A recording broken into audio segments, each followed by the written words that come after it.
Welcome to the Bulwark podcast. I'm Charlie Sykes. It is Tuesday, and we are joined by my good friend David Frum, staff writer at The Atlantic, who is the author of 10 books, most recently Trumpocalypse and Trumpocracy. David, welcome back to the podcast. Thank you so much for having me back. Well, I want to talk about Ukraine, Kevin McCarthy, the border, but can we just start with this little palate cleanser from last night's Ohio Senate debate between Tim Ryan and J.D. Vance? In case you all missed it, there was this moment where Tim Ryan is reminding J.D. Vance of something that happened at a recent rally that he held with the former guy. Like just a few weeks ago in Youngstown, on the stage, Donald Trump said to J.D. Vance, all you do is kiss my ass to get my support. He said that.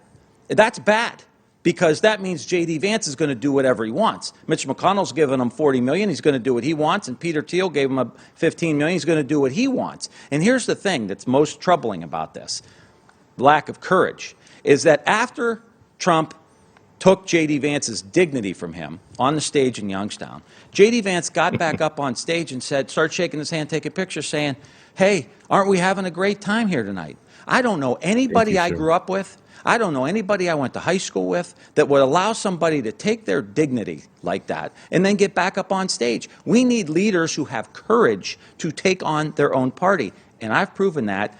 And he was called an ass kisser by the former president.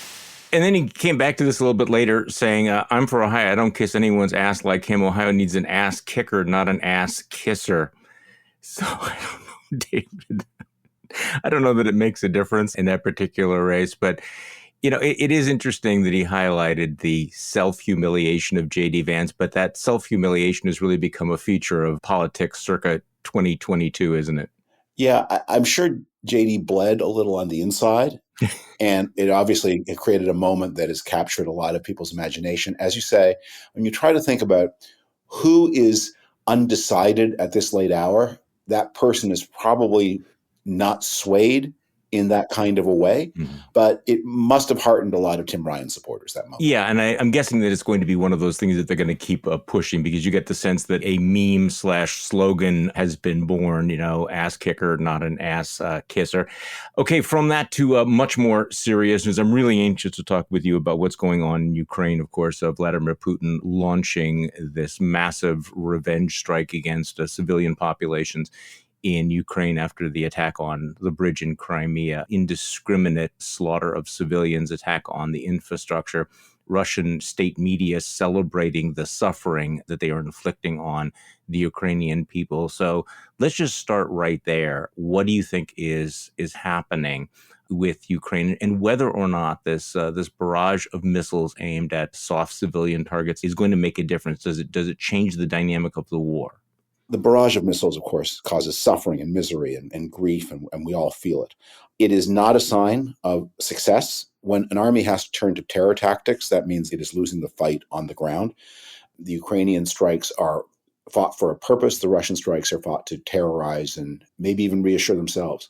But the Russians did have an important success recently, not of their own doing, but because of a mistake on our side. And that is those poorly considered, unguarded remarks that President Biden made at what he thought was an off-the-record fundraiser about the imminence of nuclear catastrophe, saying at no point since the Cuban Missile Crisis have we been in greater danger. Just on the facts, it's not only wrong, but absurd. But it has given enormous comfort. People in Washington know that Joe Biden is given to blurting things without thinking them entirely through. And that's been a feature of his entire career. He's a man without a filter, and that can be one of his more winning aspects. It can be one of his more detrimental.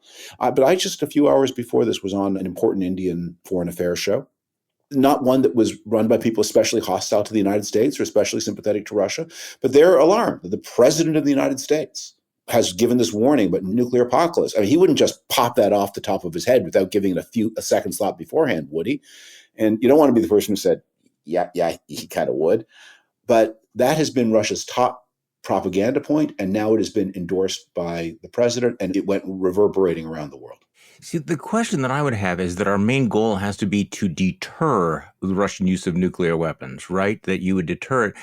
And yet I wonder how making that comment at a Democratic fundraiser serves that purpose as opposed to deterring more aggressive Western action. And look, I think that the Biden administration has done a lot of good things, but there has been this sort of tendency to engage in this apocalyptic rhetoric, that if we do X, this will lead to World War III. There could be nuclear Armageddon. So your take on this is that this does not deter Vladimir Putin. This actually might serve to be a counter-deterrence against more aggressive Western intervention? I don't think that the president's remarks enter into the bilateral U.S.-Russia relationship at all. Russia is deterred by the same thing the Soviet Union was deterred by, and that is superior Western capabilities and their own desire for self-preservation. Vladimir Putin has a path out of this war whereby he not only lives, but maybe even keeps power. So long as he has those hopes, why would he do anything suicidal? The impact of those words is on opinion, especially in European states, where the Russian claim, which is unless you give us a victory, we will start a nuclear war. Mm-hmm. That claim is taken seriously by people of good faith and people of bad faith, and it now has the endorsement of the president that unless the Russians get something like a victory, there's going to be a global thermonuclear war. I've written about this on Twitter. You need to sort of parse out, what does the Russian nuclear plan look like? And if you just leave aside the horrific criminality of it, because they don't worry about that too much, and just think about it from their point of view, what do they get? There is no path that leads them to anything but catastrophe. So that's why they're not going to do it. And for the president to be inflaming these fears, as you say, at other times, he has said things where it does seem like he's speaking aloud his own reasons for inhibition in a way that you didn't need to speak them aloud. But in this case, I think he was just being dramatic, making the moment bigger, impressing the people at the fundraiser. And he then inflicted this tremendous blow to his own communication strategy. Well, let's go back to the point that you made on Twitter in the last couple of days about the Russian calculation involving the use of tactical nukes. You don't think that they would do it because there's really no upside. So what happens if, let's run through the scenario, that Vladimir Putin is in the corner, that he feels he needs to do something dramatic, he needs to terrify the West, he needs to terrify the Ukrainians, so he uses a tactical nuclear weapon. What happens? So let's play the hand of solitaire out. Yeah. What do you mean, use a tactical nuclear weapon? So in the past, the Russians have war game scenarios where they have mimed detonating a tactical nuclear weapon that is, a bomb smaller than the Hiroshima bomb, maybe a lot smaller than the Hiroshima bomb, somewhere in the upper atmosphere, to send a message that, in the words of South Park, we're super serial, you guys. Okay, so they do that. Then what happens? They've breached the nuclear threshold. They haven't hurt anybody. They haven't achieved anything. They've just broken a taboo. Does the world say, okay, in that case, we give up?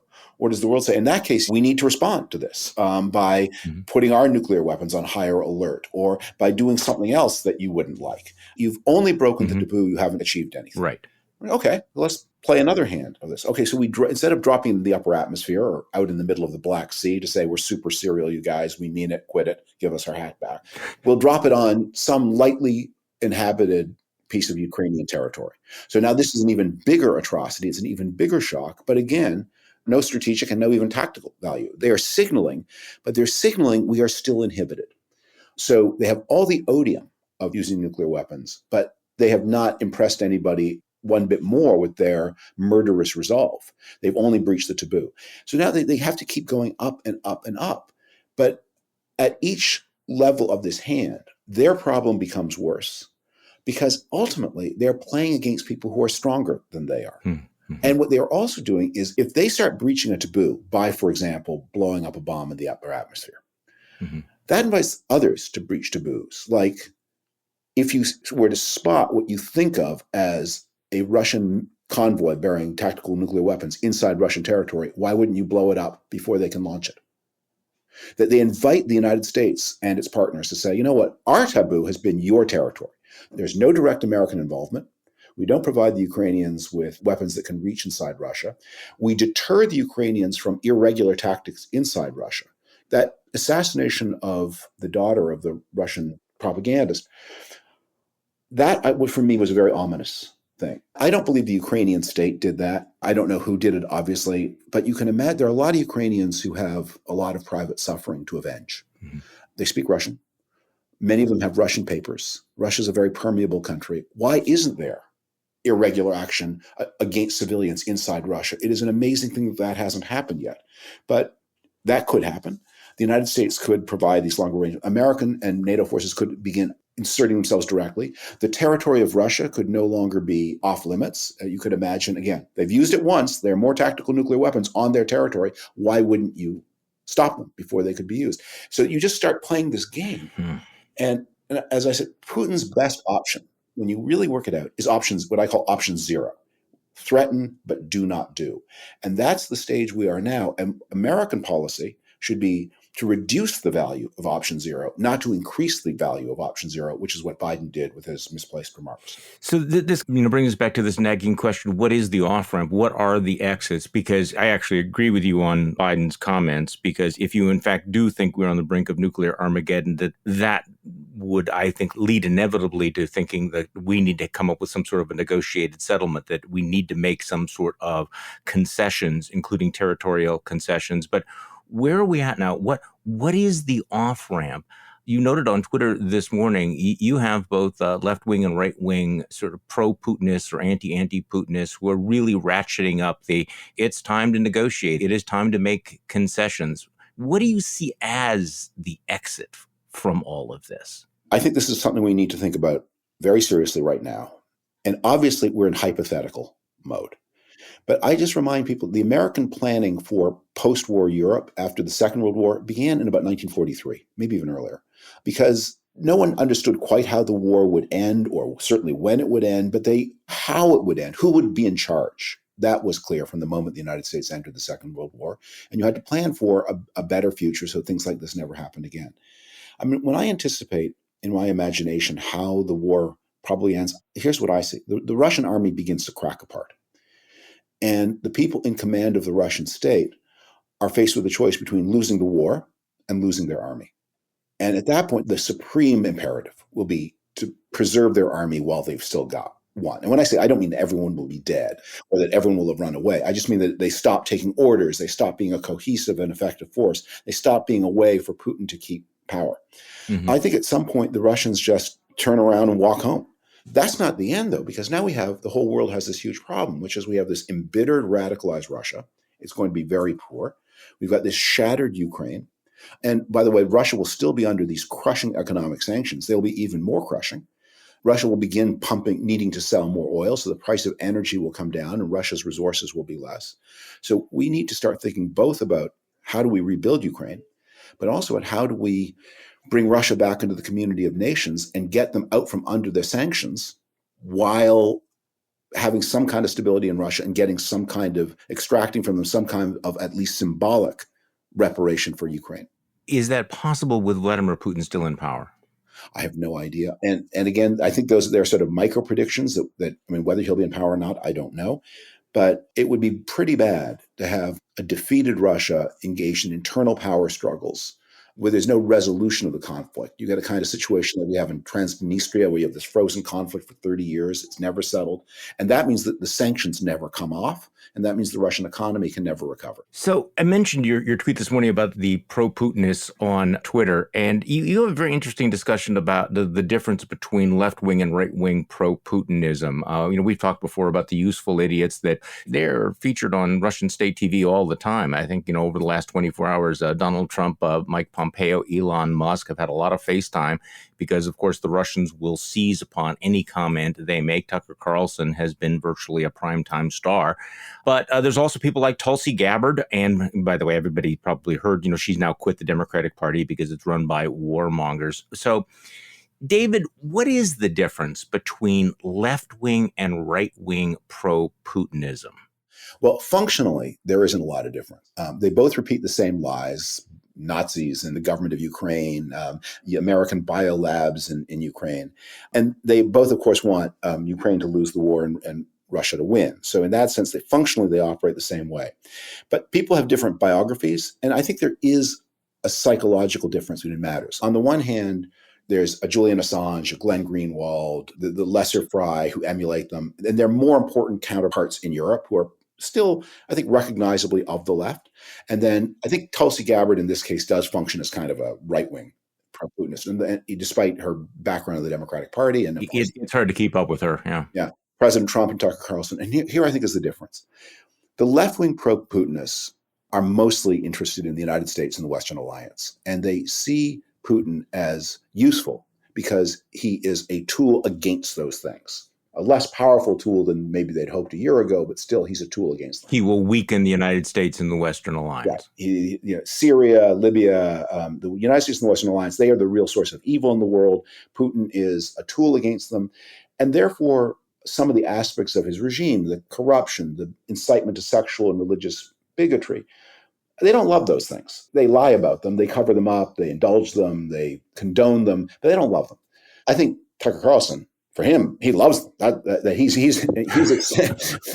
excited by. That's exactly what does jazz him up. Exactly. Yes, exactly. So for the left-wing Putinists, those things are bugs that you lie about, and for the right-wing pro-Putinists, they're features. That they're the reason you're excited, and they are excited about him rather than sort of reluctantly making peace with him. I love your line. For them, Putin's corruption and appeals to racial and sexual bigotry are thrilling examples to emulate. Yes, that's how they'd like to see this country governed. Whereas I think the left-wing pro-Putinists, what they really want is some kind of Jeremy Corbyn dream world of perfect socialism, and they think that Putin can help them get there. Now, here's the other difference, which is left-wing pro-Putinists, although they're very voluble on social media, and although they may be important in the politics of certain European countries, particularly France, they're not, I think, much of a factor in politics in the English-speaking world. But the right-wing pro-Putinists, they really are. And I think Putin's got to hope his only path to success is the Republicans come to power in 22 in Congress in a way that empowers his friends, and that Donald Trump come back. One more point on this, then, because I'm thinking so much about Reconstruction. Certainly in the Senate, and maybe probably even in the House, it will be possible for the Biden administration to squeeze out military aid as needed for Ukraine. But the military aid needed for Ukraine is in the billions, maybe the low tens of billions of dollars. And in fact, they got $40 billion last year. That money's authorized. It still has not been expended. The amounts of money needed are, compared to the United States government's budget, not that big by American standards. But the reconstruction bill that is coming is going to be colossal. And the Russians' contribution will be at most symbolic. So that's going to fall on the United States, the EU, and other friends to cover. And it will be a fantastic investment. And we can talk about why we'll get that money back, but it will be a big upfront check. And if at that point you have Trumpism having the upper hand, if they say, look, we're looking at spending $2 trillion over the next 15 years, and the American share will be a third of that. Those are the kinds of figures you have to be thinking. And I swear to you, you will get the money back. It'll be like the Marshall Plan. You will never even notice that it was expended. So fast will you get your return. That said, it's a big check, and it's a big check up front. So this will be a reprise of the debates that we had after World War I and World War II. You mentioned the Marshall Plan, where we had bipartisan support for rebuilding Europe. But of course, after World War I, the country decided it was going to pull back from its commitments to Europe and become more isolationist. So we will have a major choice to make, whether or not there will be the kind of bipartisan support for reconstruction that we saw after World War II. And right now there's bipartisan support, but I think you're right to raise the question, will that survive? I think there are real questions about that, especially watching the trajectory of Republican politics right now. Let me expand a little bit on this idea of why I believe there's such an enormous upside. Ukraine is a big country. It's a population bigger than Spain. It's not quite at the France and Germany level, but it's going to be one of the major players in Europe. It's also has been a very poor country. GDP per capita in Ukraine, at least on the books GDP per capita of Ukraine before the Russian invasion, or the most recent Russian invasion, was about $3,800 a year per person. Maybe the real true figure is higher. Maybe there's a lot of economic activity off the books, but that's the official estimate. Just to put that in context, Romania, next door, also a very poor country, has a GDP per capita of $14,000. If you could raise the GDP per capita of Ukraine to Romanian levels, and that surely cannot be unachievable, that adds right there a third of €1 billion per year to the GDP of Europe. Just imagine 45 million, 50 million people needing new apartments, needing insurance for their apartments, needing refrigerators and televisions and cars and bicycles, needing educational resources, needing software, needing new phones. What an economic jolt that will be to the European economy and to America as a trader with the European economy. You will see it back, but you'll have to pay it up front, and that will be hard.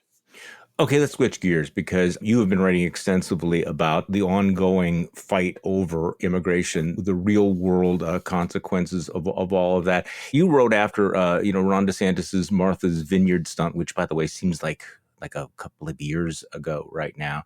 But I keep coming back to a piece that you wrote some time back, which was essentially saying, if liberals and Democrats and centrists don't come up with a way of fixing the border, Americans are going to turn to the fascists to do the border. So I wanted to get your sense of how this is playing out, because at least politically, and I don't think that's the most important question to ask, politically, this is not hurting Republicans in the way that I think that there was some wish casting that it might do, that they've called attention to the fact that the border is a mess. And I have to tell you, my sense is that the Democratic approach is simply to pretend it doesn't exist, not to address it at all. And I don't see how that is a successful strategy, either politically or.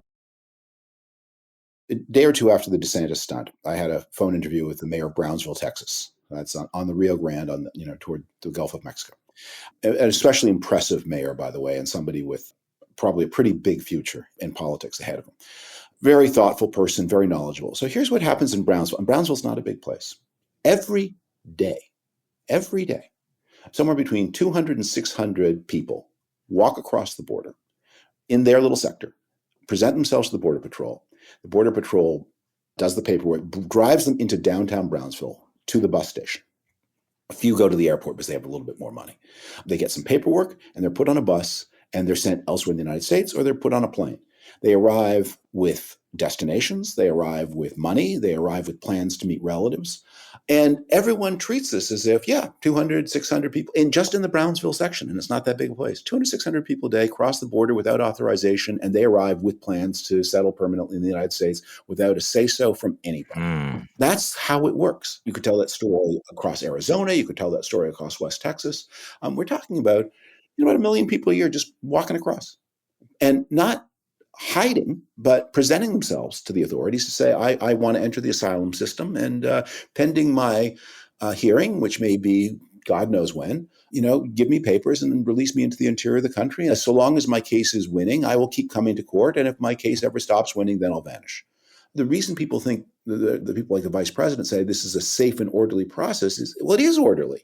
It is orderly. That it's like if you have a parking garage and the barrier gets broken and the cash machine isn't working and the cars don't they queue in an orderly way and enter the parking garage where they're supposed to pay. They enter for free. That's orderly, but it's not the way things are supposed to be. It's not conforming to the rules. And I think a lot of people, the closer you get to the border, the more they think there's something kind of missing here. That any sense of law and the order is created by this alternative legal system where you walk across and then you enter into this multi-year asylum process. So the asylum process has become a kind of fake kabuki dance, right? That, you come in, you're allowed to live and work in the country for years and years. If you lose, you can appeal it, you lose again. And then the government has to go through the process of a deportation order. Then there's more appeals. So basically, everybody's figured out how to game this system. What's the answer, David? The asylum process was written into law and treaty after World War II with the story of the Anne Frank family and the people on the St. Louis in mind, which is people who, through no fault of their own, are being targeted by their own government for something either that they can't help, their race, or something they shouldn't have to help, their religion, and they are in threat and they need somewhere to go. And so we've created this an elaborate international system. But the way it's being used now is to say, you can use it even if they're not targeting you. If generally the place you live is disorderly or dangerous or poor, then this generalized threat can become the basis of an asylum claim. So, well, in that case, practically 2/3 of the world qualifies for asylum. This is not about the Anne Frank family anymore. This is about everyone in any country where life is less attractive and appealing than it is in the developed world. And that's a lot of the world. And if you can get yourself to the border, you can walk across. And the irony of this, of course, is that the poorest people in the world can't do this because this process costs thousands of dollars. I've seen this again in other reporting I did. This becomes part of a very cohesive strategy of the moderately well-to-do in poor countries. You send one son inherits the farm, one son goes to the city in the country, and one son gets $2,000 in a cell phone and gets sent on. Try your way to Europe and the United States, and we have this diversified portfolio of economic strategies for our family. We'll see which works. So what do? We have to remember why we have asylum and if necessary, change the law and maybe even rewrite treaties to say this is for people who are under individual threat of persecution. And then we also need to deal with this other problem, which is one reason why the Biden administration has been so tolerant is because of the crushing labor shortage inside the United States, which is caused by the continuing abstention from the workforce of so many able-bodied, prime-age people. Post-COVID, they have not come back. And that's not necessarily because they're lazy. They may not be able to get daycare, or maybe because the particular kind of work they did doesn't exist anymore, and they don't see why they need to move across the country to a different kind of job. But nonetheless, we have Americans who are not working. And because of that, a lot of employers are tacitly welcoming this migration. From the employer's point of view, I talked to an employer who said, if somebody has walked 1,000 miles to come to the job interview, I believe that person is a motivated employee. That seems reasonable. So, I get it from your point of view. I get it from that person who walked 1,000 miles point of view. I'm not saying he's but you can't run your country and say, well, what would I do if I were in that position? Because you can't govern that way. You can have human sympathy, but you also need collective rules. Let's set aside the rules, because I think you've made that case. So on this issue of work, I mean, obviously we need more Americans to work, to go back to work, but also we need more immigrants to fill many of these jobs. And this is, wherever you go in the country, there's people saying, we have a hard time, hiring employees. Now, whether that will change with a recession, we don't know.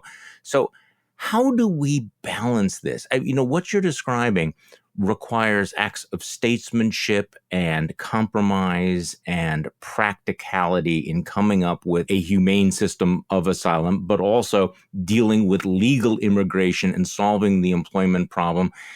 Do you have any optimism that the political moment matches the need that we have out there for these kinds of compromises? Because the last decade certainly has not been an indication that we're anywhere close to coming up with a rational approach to immigration, illegal immigration, legal immigration, or employment at all.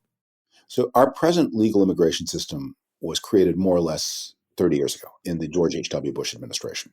They were responding to a crisis of their time, which is that there's a lot of illegal immigration. There's a big backlog of relatives of people who'd gotten status because of the amnesty of 1986. And so the Bush people said, look, the pre-1990 quota was 585,000 legal people a year. Let's double it, take it to 1.1 million. And we'll apportion it in various ways, but the largest block of the 1.1 million will be relatives of people already in the country. So you get people who have got status, typically recently legalized immigrants, because they are the people who have people in the other countries. And we'll define what a relative is pretty generously. It's not just an aged parent. It's not just a child who wasn't able to follow you, but it will be siblings and their children. Mm-hmm. So they created a system where the United States takes 1.1 million immigrants a year, which is a very big number, especially given how low American birth rates are. It has a huge impact on the character of the country. But most of the people who are coming because they have a relative already in the country, not because they line up with the needs of the American economy. So, surprise, that this system of taking 1.1 million, the largest block of them being relatives, did not meet the needs of the American economy. And so illegality in the 1990s became an even bigger issue than it had been in the 1980s. Well, the line between legal and illegal turns out to be quite blurry. Legal people have a way of becoming illegal. And as they come on a student visa, the student visa ends and they stay and they move from legal to illegal. And illegal people have a way of becoming legal. They marry an American and gain status that way. Yeah. Something else happens, they become legal. And so you have these corridors of migration. But the country has never seriously thought about immigration as part of its manpower or human resources policy. I mean, it's always been driven by the interests of the immigrant. The asylum policy is driven by the needs for humanity. The refugee policy, the same. Asylum and refugee are different things. Refugees aren't in the country already. Asylum seekers are. Most of the legal immigration policy is driven by the family needs of recently settled immigrants and their desire to have their relatives come follow them into the United States. But as to how you get the kinds of workers the American economy needs and how you think about it, I get why fast food operators want large numbers of docile workers willing to work for low wages. If you've got American visas to distribute, is that who you really should be recruiting? Yes, I get why they don't want to make the investment in automatic French fry machines and would rather have docile workers they can pay less to, but maybe they should invest in automated French fry machines instead, and like it or not. And maybe we need a more thoughtful, deliberate approach to merit-based, skill-based. Merit-based is there's nothing meritorious about it. I meant skills-based. Yeah, because I don't want to deny the merit of someone who's made the incredible sacrifices. That is a hardworking, maybe even heroic kind of human being. It's not a human judgment. My bad choice of words. No, I'm sorry, I'm not scolding you. I just want to make us think about this in a more utilitarian way. What does the United States economy need? What can U.S. society cope with? How do we make this work for all of us? Because if we don't, we are at a state where there is an important part of the country that says the answer is close the border, put up a wall, let nobody in. And that's not useful. Okay, so let's switch gears again, all right? I want to do something that I very rarely do, which is to ask about another podcast. You were on the Talking Feds podcast, and I was with them down in Texas. You described it as lively, and you were on with Jennifer Rubin, Rick Wilson, Harry Littman for what's described as a sharp-edged and sophisticated look at the legal landscape, the DOJ, January 6th committee through the prism of the midterms. So I have not had a chance to listen to it, but when you describe it, and when they describe it as sharp edge and you describe it as lively, I am curious. So what I'm giving some credit to Rick Wilson here, who always speaks in a way that is a little bit more direct than I would do. Tell me what you disagreed about. I'm most interested in what you disagreed with everybody else about. That podcast was recorded immediately after Biden's remarks about nuclear conflagration, and I was really mad about them. Mm-hmm. And so I talked about that, and we all live in these siloed information worlds. And I think a lot of people have a feeling like you can't give an inch ever. So if the Donald Trump people are saying that Joe Biden is a drooling mental case, then everything he says and does must be defended in a way that nobody who voted for Joe Biden would have defended him 6 months before he became president. We all knew he had this Blurt problem. We knew that in 1987. We knew that if you were around, you knew it in 1977. He was around. He was blurting then. But this time the blurt had real world consequences. I gave ventilation to that thought. All right. So what do you think about the DOJ? Where do you come down on this rule about whether or not the DOJ should go big or whether or not it is just not worth the risk of violence / political division to charge the president? I think the threat of violence here is a little bit like Putin's nuclear weapons. It becomes true only if you agree that it's true. If the president committed multiple felonies at Mar-a-Lago, if he lied to his bankers and the New York State tax authorities when he valued his buildings and declared his rent rolls, things that are crimes for anybody else, they should be crimes for an ex-president who returns to the body of the people. The ex-presidency is a role, it's not a status. And if an ex-president is proven to have committed not political crimes, but ordinary crimes that any human being could have committed, telling one story to your bankers and another story to the tax authorities, that suggests there's fraud in at least one direction and maybe both. And that's there are consequences for commercial fraud. There are consequences for stealing government documents, and especially if it turns out that you've been irresponsible in how you stored the documents afterwards. So I think he has to face the music. And I think we will all be amazed at, once indicted, that how much that will hurt him and how little uproar there will be. I mean, there'll be a lot of talk on TV and social media, but are Republicans who have probably gained control of the House of Representatives, who see their way to winning the election in 2024 with a different candidate, are they actually going to go get guns and commit violence against police because Donald Trump faced the consequences that any of them would have faced for taking nuclear documents away? Some might. It doesn't take a large number. Crimes can be committed by one person.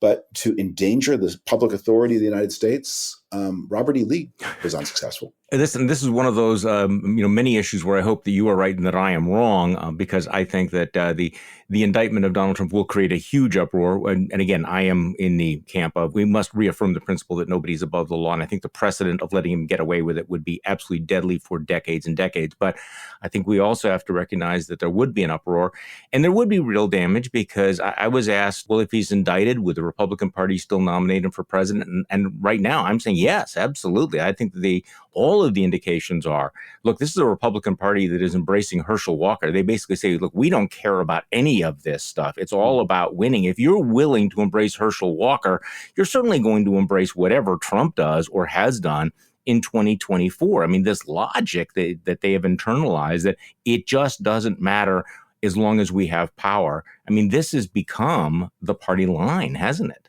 I mean, and there's really there's no gloss on it. They're not pretending in any way.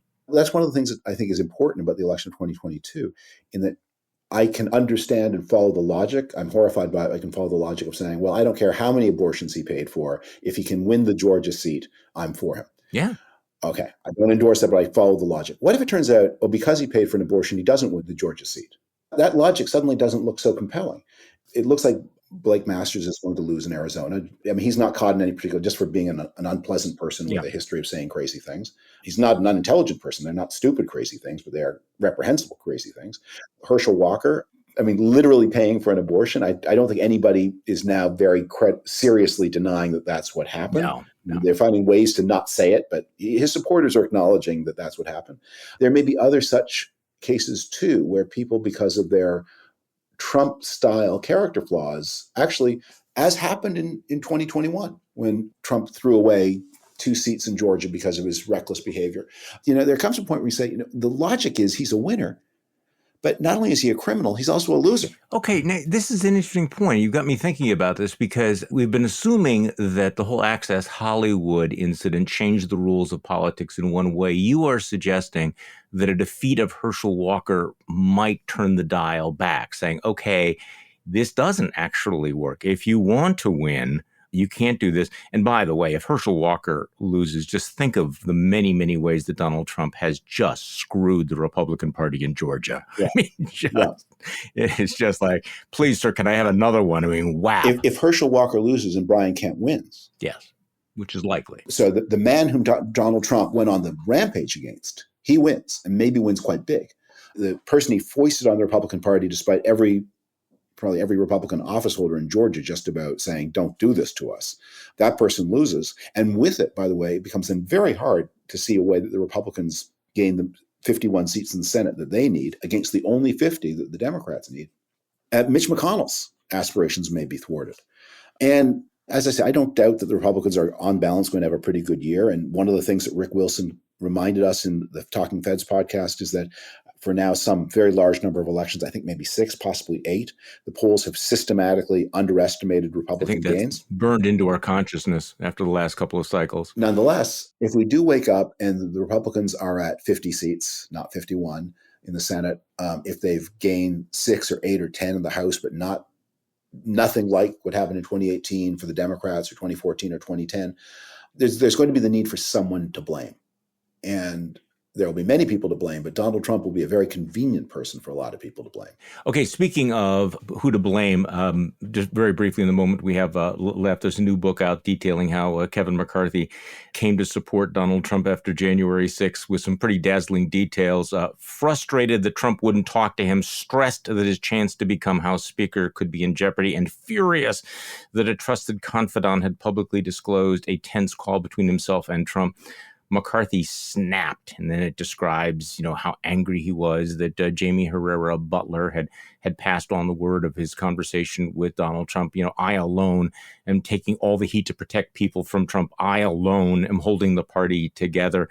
It is one of the exceptional stories of our time, watching the transformation of Kevin McCarthy and the way that he's handling. And apparently he was very, very angry about all of this. Your thoughts about Kevin McCarthy, who is by all conventional, the conventional wisdom assumes that Kevin McCarthy will be the next Speaker of the House of Representatives. There needs to be kind of like an anti-Robert Caro book about him. So Robert Caro wrote all these volumes about how people can parlay things that never seem to have power into power. You're the Parks Commissioner of New York City. You're the Senate Majority Leader at a time when that's like one of the worst jobs in American politics. And people take these places, they discover potentiality for power, and they build power. Okay, now we need a book about how you can be leader of the number 2 party in the House of Representatives and soon to be Speaker of the House of Representatives and be an absolute doormat. How you take a position of massive power. This is like it's like you're kind of inverse Robert Moses. It's amazing. Yeah, I'm not Parks Commissioner. I'm like Chairman of the Joint Chiefs of Staff, and I can't get a coffee. No, that is true. That is a great idea. I mean, it is the path to power through abject self-humiliation. Here, take my testicles, put them in a lockbox, give me power. It's not the way it usually works. He thinks the job of being Speaker of the House is a little bit like being a concierge at some, rock star hotel where people come downstairs at all hours and they make crazy demands, and you say, "Yes, sir, right away, sir. We'll have the dim sum and cocaine up to your room in 15 minutes, sir." Like, you're going to be Speaker of the House. Trump should be scared of him. He can impeach people. He can set budgets. He can decide what legislation comes. He's going to be potentially the most powerful man in Washington, or one of them, and potentially one of the most powerful men in the world. And he's cringing and sniveling, and it's just. But maybe that's what the Speaker of the House has become now. The Speaker of the House is a glorified concierge. Nancy Pelosi doesn't cringe. No, she does not. But you kind of wonder why anyone wants this job. Seeing how it has destroyed virtually every other person that's held it. Certainly Republican speakers. When was the last successful Republican Speaker of the House? One hates to say it, but it was Denny Hastert. And that comes with an asterisk, doesn't it? David Frum, thank you so much for joining me on the podcast again. It was a lot of fun. Bye-bye. And thank you all for listening to today's Bulwark podcast. I'm Charlie Sykes. We'll be back tomorrow, and we will do this all over again.